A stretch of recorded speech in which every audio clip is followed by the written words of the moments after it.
Leviticus chapter 5, English Standard Version. If anyone sins in that he hears a public adjuration to testify, and though he is a witness whether he has seen or come to know the matter, yet does not speak, he shall bear his iniquity.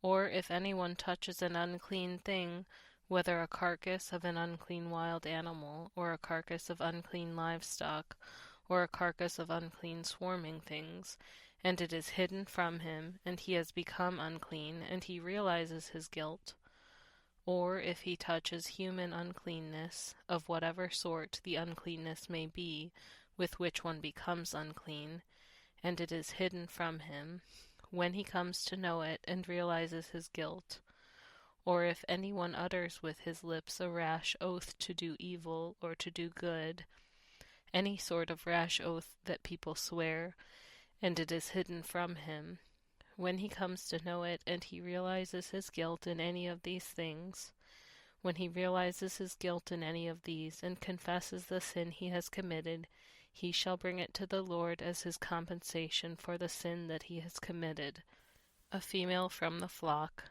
a lamb or a goat, for a sin offering. And the priest shall make atonement for him for his sin. But if he cannot afford a lamb, then he shall bring to the Lord as his compensation for the sin that he has committed 2 turtle doves or 2 pigeons, one for a sin offering and the other for a burnt offering. He shall bring them to the priest, who shall offer first the one for the sin offering. He shall wring its head from its neck, but shall not sever it completely.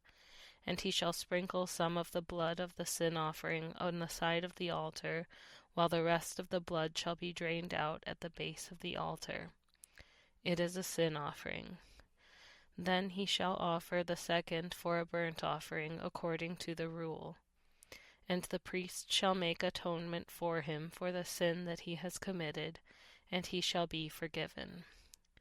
But if he cannot afford 2 turtle doves or 2 pigeons, then he shall bring as his offering for the sin that he has committed 1/10 of an ephah of fine flour for a sin offering. He shall put no oil on it, and shall put no frankincense on it, for it is a sin offering. And he shall bring it to the priest, and the priest shall take a handful of it as its memorial portion, and burn this on the altar, on the Lord's food offerings. It is a sin offering.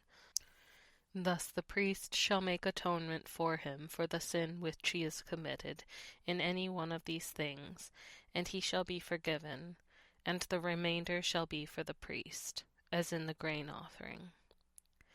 The Lord spoke to Moses, saying, If anyone commits a breach of faith and sins unintentionally in any of the holy things of the Lord, he shall bring to the Lord as his compensation a ram without blemish out of the flock, valued in silver shekels, according to the shekel of the sanctuary, for a guilt offering. He shall also make restitution for what he has done amiss in the holy thing, and shall add 1/5 to it, and give it to the priest. And the priest shall make atonement for him with the ram of the guilt offering, and he shall be forgiven.